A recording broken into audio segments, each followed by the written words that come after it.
Olá pessoal, bem-vindo no nosso curso de Go e hoje vamos voltar a falar sobre struct. Structs, né, como a gente já sabe, são similares a classes em outras linguagens, então elas têm atributos e podem ter métodos. Nessa aula nós não vamos falar sobre métodos, mas vamos falar sobre algumas características de struct, né, que, por exemplo, a gente vai falar sobre a composição, porque como não tem classe, não tem o conceito de herança, mas elas têm o conceito de composição e principalmente, né, como a gente acessa dados, né, dentro de uma composição ou de uma struct composta. Então vou inicializar aqui criando uma struct, né, de ponto. Então type ponto struct e a minha struct vai ter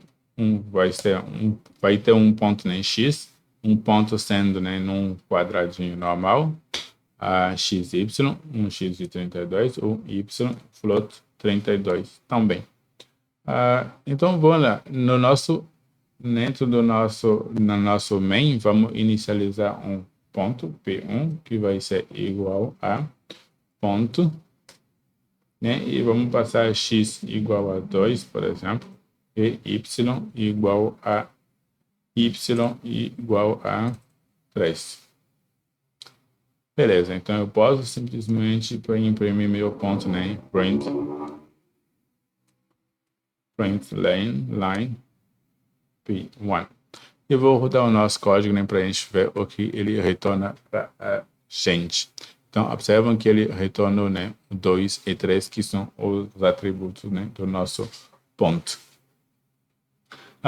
Eu posso também definir uma struct que vai ser um ponteiro, né? Tipo, eu vou definir um ponteiro que aponta diretamente, né, para o endereço, né, do nosso ponto. Então, eu passo para ele um endereço determinado, onde x vai ser igual a 7 e y vai ser igual a 19. E eu vou, né, pedir para ele imprimir novamente, né, fmt.println p1, e o nosso p1 ele vai retornar que esse p1 é um ponteiro e ele mostra já os valores que tem naquele local que ele está apontando. Então a gente pode já assim definir da mesma forma que a gente define um ponteiro de uma string ou outra coisa. A gente pode, né, usando o ponteiro, acessar os diversos campos, né, os diversos campos do nosso ponto. Então, eu posso acessar o ponto o x, imprimir o valor que tem em x. Eu posso também acessar o y e imprimir o valor que tem em y. Observa que, apesar de ser um ponteiro, a gente não precisa fazer a diferenciação aqui para imprimir os valores. São características, né, muito próprias de struct quando se trata de ponteiros. Perfeito. Eu posso também, da mesma forma que eu posso acessar os valores aqui, eu posso também alterar sem necessariamente fazer a dereferenciação. Então, aqui eu estou dizendo que dentro do nosso P1, o ponto Y vai ser igual a 200 agora, a coordenada, né? Y agora. E observam que ele fez a alteração e me devolveu o valor certinho.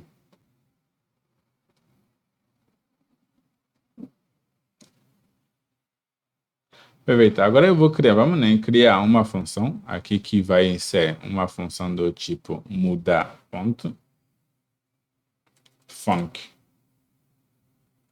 muda ponto, e essa nossa função mudar ponto, ela vai receber o ponto, né, vai receber um ponteiro de ponto, e esse ponteiro vai ser responsável, né, por alterar o elemento, né, a coordenada x do nosso ponto. Então, eu vou ter ponto x vai ser igual a, sei lá, a 100. Ou eu posso, ao mesmo tempo, né, pedir para ele, né, receber um x como inteiro e repassar o valor novo para ele aqui dentro.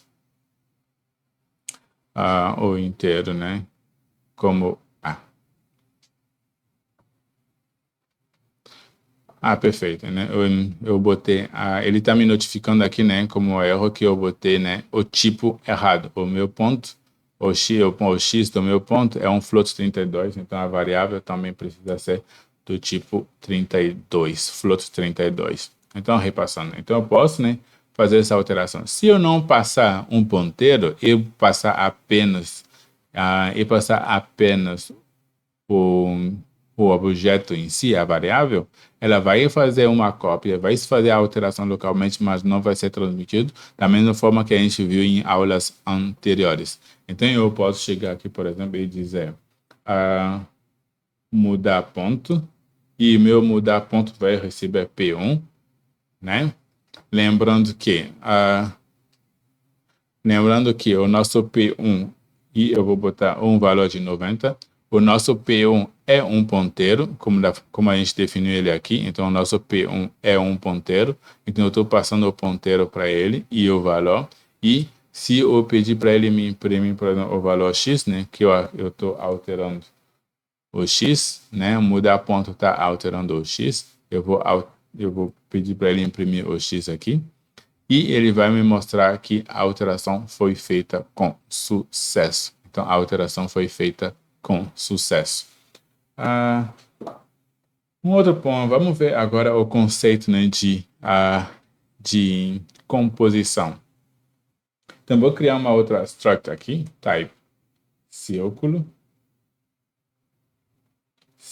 struct, e essa struct vai ter um raio que é do tipo float 32 também, e esse struct vai ser um centro, e o centro dela vai ser o ponto. Perfeito. É importante aqui a gente passar um ponteiro como centro, porque sendo uma struct ele mesmo, ele está apontando para o endereço onde está localizado, né, aquele ponto. Então, esse é o conceito de embedding, de poder jogar, né, uma struct dentro de uma outra struct, e ela vai ter as características, né, as características de ponto podem ser usadas direto, né, dentro do nosso ciclo aqui. Perfeito. Então, eu vou definir um ciclo, C1. Então, C1 e C1 vai ser igual a círculo. Vai ser igual a ciclo, e o ciclo vai receber um raio de 3.14 e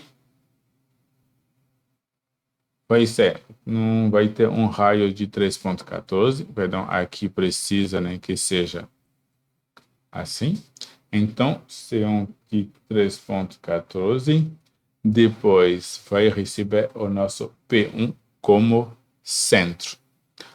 Então, se eu tentar aqui imprimir o nosso C1, fmt.println,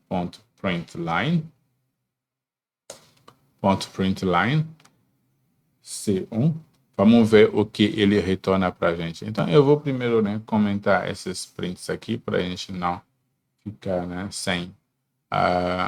com mais espaço para visualização. Eu vou limpar também o meu terminal e eu vou rodar o código.